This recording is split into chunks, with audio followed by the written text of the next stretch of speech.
Hey, what's up, everybody? Welcome back to Kingdom Escapes, your go to for all things Disney. I'm so glad that you're here. Thank you for watching episode 1 and the special segment I created for you. If you still haven't done it, once you finish this video, go back and see it. My name is Pepe, and I'll be your guide into this amazing journey. Remember, my one goal in this channel is to help you find your happy place wherever you might be in life. Today we are diving into Disney's most amazing and legendary stories about this demigod who's trying to find his purpose. Yes, you guessed correctly, Hercules. Hercules has a very special place in my heart. I remember 1997, I was 10 years old, loving this movie, loving the music. It was the very first time I heard music like this in a Disney movie. So grab your muscles and your sword and let's escape to this incredible kingdom together. Okay, one of my favorite things about Hercules is, like I said earlier, the music. Oh, yeah! Written by Sir Alan Menken. This is just an amazing movie because I feel like it gave Disney that fresh beginning, that turnaround from the very classic songs to this gospel vibe that we had never heard before. I feel like this just brought so much for me. I was 10 years old when Hercules came out, and I remember just seeing the commercials and seeing the merch and the promos that they would have on TV and just feeling it. I was like, this is going to be an amazing movie. It came out, I watched it whenever I did, and it was just so incredible to learn the songs and just try to guess, little hints here and there about what was going to happen next. This movie has so much meaning, and it teaches us a big lesson about the size of our heart. If I had to pick a favorite character from Hercules, it would be Hercules himself. I love the journey of how he started and then what happened to him and then how he overcame, and was given this opportunity. But he gave it all up to follow his heart, to follow his dreams, and to follow his purpose. And I know there's like a deeper message for all of us in here from him. So yeah, Hercules would be my favorite character. Now, if you ask me who will be my best friend from the movie, and I would say without a doubt, Pegasus. I love Pegasus. Baby Pegasus is my favorite, but Pegasus in general is just an amazing character. I'll give you some fun facts about him later. But I think he's a faithful friend to Hercules. He was trying to warn him about Meg at a certain point, and he just shows up every time. He was given to him or created for him ever since he was a baby, and he became his best friend, his protector, his flying paw, and like he's the best sidekick in Disney history. Prove me wrong. So we're gonna put him here next to Simba. So because we're collecting our episodes here on the back, so you keep track of it in the visuals. If you ask me what is my favorite song from Hercules, I would say Go the Distance. I love others, but I love Go the Distance. I have sang it. I can't go the distance. And I just love how it feels to sing it. It's just like it builds and it builds and it builds. And I mean, Sir Alan Menken, you did an amazing job again, with this particular song. And it gives a contrast so to the rest of the songs in the movie. We started with the gospel kind of vibe, and we turn into this amazing, majestic, classic song in here. So it gives us a break from the rest of the movie, and it just showcases who Hercules is, but more than that, who he's becoming. And it's just amazing. It is my favorite song from it. If I had to rescue a number 2 favorite song, it would be I Won't Say I'm in Love. My unpopular opinion about this movie is again about the villain, and in this case being Hades. He is just so funny. He's sarcastic. I know he has like dark humor, given the fact that he is the Lord of the Underworld.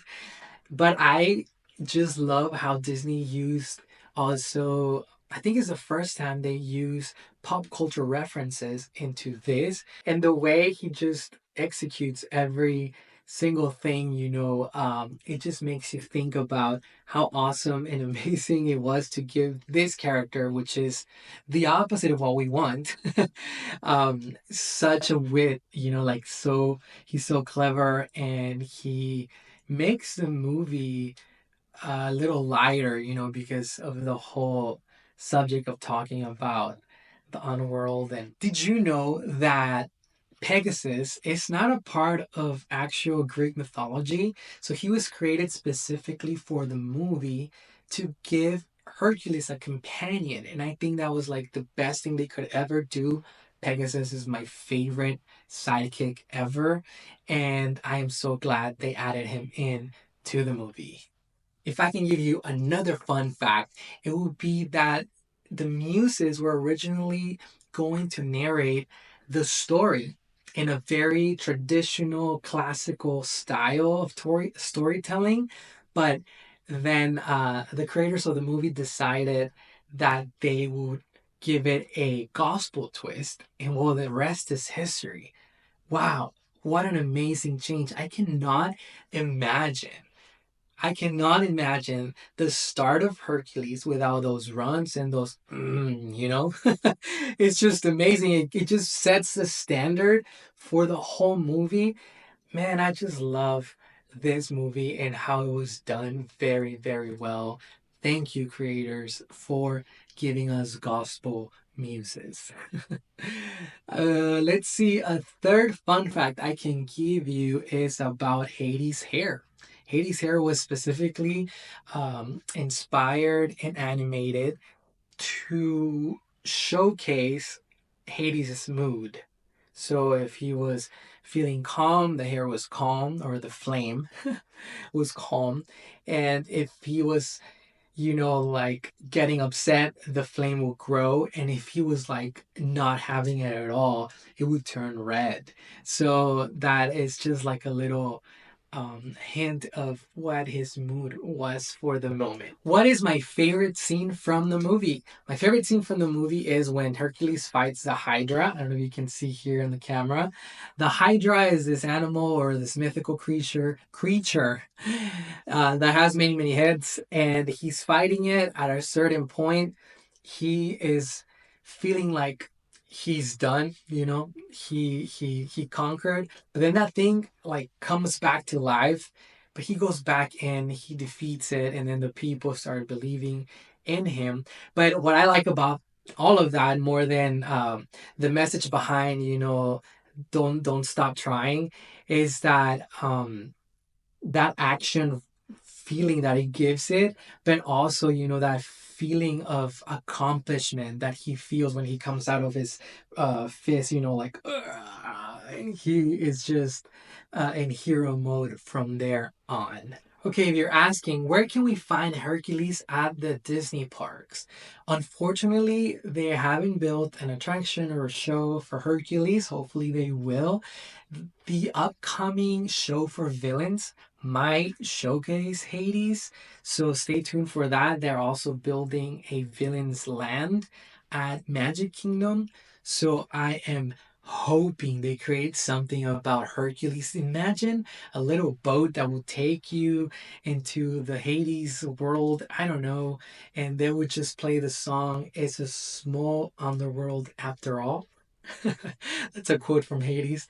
I would love that to happen, but well, we'll see. We'll just stay expectant about that. I do know that for Mickey's Not So Scary Halloween parties, Meg, Hercules, and Hades make an appearance there. So you can stay tuned for that. If you ever go to one of those parties, they might be out on the parades or like one of the shows or as photo opportunities in there.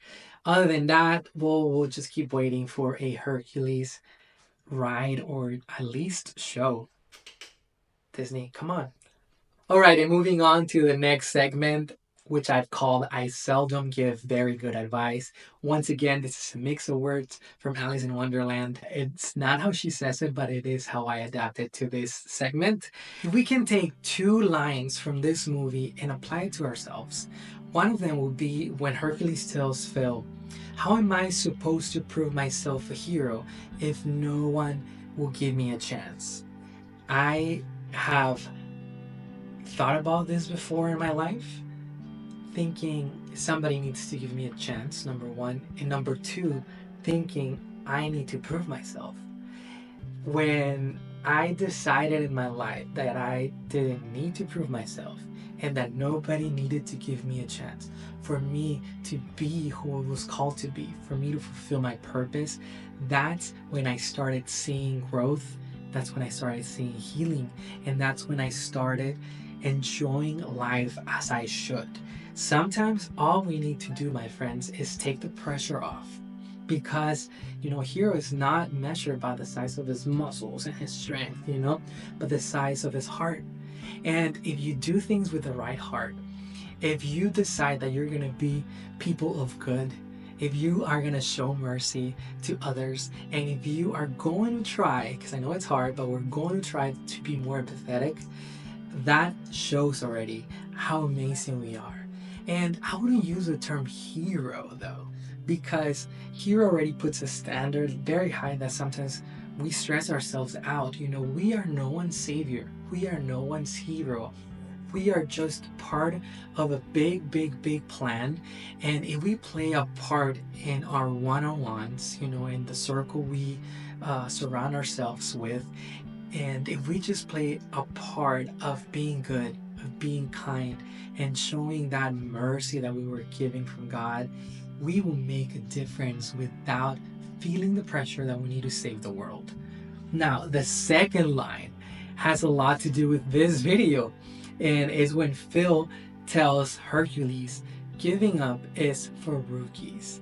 If I can be really honest with you, I didn't want to record this video. I was like, I don't know if the first one did good. I don't know if I continue the channel. I don't know if I'm even making sense of everything I'm saying. But you know what? I was brushing my teeth before coming here to the office, my office here at the house. Okay, and I kind of heard Phil's voice in my head. Giving up is for rookies, So I didn't give up. I put on my outfit for the day. I fixed the office. I put the lights and put record on the camera. And sometimes that is all you have to do. Not give up. You don't have to showcase that you're great. You don't have to prove anything to anyone. You just have to keep going and not give up, because there's something big for you in the other side, And sometimes we think that because we're not seeing results immediately is not good. But let me tell you something. It's about consistency and discipline and just being true to yourself. All right, my friends, thank you so much for escaping with me to ancient Greece and Mount Olympus to talk about this amazing journey. If you like this episode, I would love for you to subscribe and share it with your friends. And if you are planning a future Disney trip, hit us up. We would love to help you, from booking to finding prices and creating itineraries for you. I have loved helping other clients, and if you want to be a part of that community as well, let me know. There's a link in the description that you can follow for more information. Thank you so much for watching. Once again, I am Pepe, and you're watching Kingdom Escapes. Goodbye.